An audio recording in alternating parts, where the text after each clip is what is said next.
So what is up mga tropa, it's your boy Bearmac TV and welcome back to my channel. And para sa video na ito ay gagawa po ako ng reaction video. So first time ko gagawa ng reaction video sa isang video. Magre-react po tayo sa ABS-CBN Christmas station ID nila.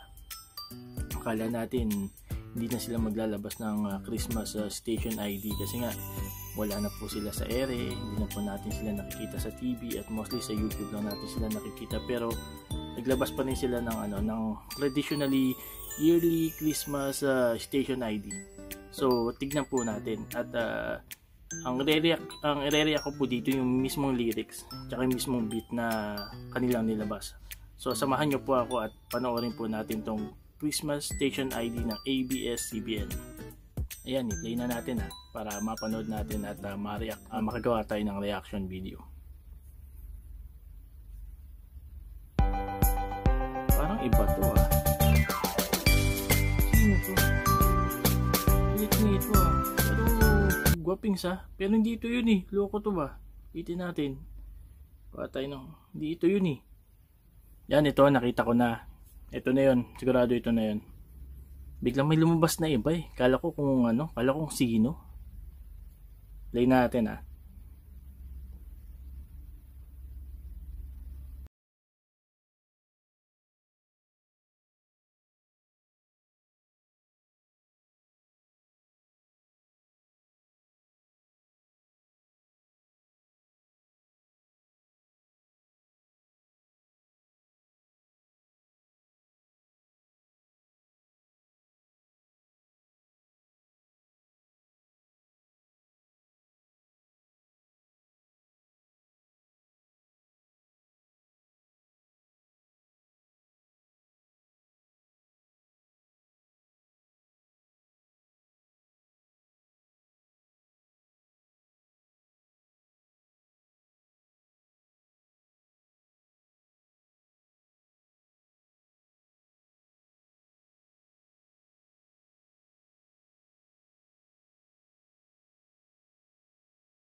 Ang reaction ko sa kabuuan ng Christmas station ID nila, maganda yung message. Alam naman natin kada Christmas station ID nila every year talagang maganda yung impact. Medyo hindi lang maganda yung taon natin ngayong 2020, pero kahit papano, di ba, nagawa pa rin nila ng paraan na makagawa ng magandang mensahe sa pamamagitan ng kanilang Christmas station ID. Kahit na wala sila dun sa area, wala sila dun sa TV station na pinapanood natin, nakagawa pa rin sila ng paraan. Especially sa aming mga OFW na tayo malayo sa pamilya. Siyempre, malaking bagay yung may naririnig tayong mga music na ganyan, especially every Christmas, lalo na hindi natin kasama yung mga mahal natin sa buhay. So, overall, napakaganda ng kanilang lyrics. And siyempre, yung pagkakakanta ng mga artists ng ABS-CBN. So, props to ABS-CBN. Maganda yung kinalabasan ng Christmas Station ID nyo ngayong 2020. Maraming salamat po sa paggawa ng ganitong klaseng Christmas Station ID. Every year, gugunitain natin to, especially Christmas, December. So mga tropa, yun po ating reaction video sa lahat ng aking kapwa OFW. Ingat po tayo lagi at di man natin kasama yung mga pamilya natin ngayong araw ng Pasko at sa mga susunod pong araw, magpakatatag lang tayo mga tropa at sure sa mga dadating na araw at dadating na taon, di naman tayo laging ganito. So maraming salamat sa panonood mga tropa. Huwag po niyong kalimutan i-like, subscribe ang aking channel mga tropa para sa mga videos na gagawin pa namin. Maraming salamat, first time ko pong gumawa ng reaction video na to. So maraming salamat po at umantabay kayo. Keep safe mga tropa, and God bless sa inyong lahat, and advance Merry Christmas mga tropa. Peace.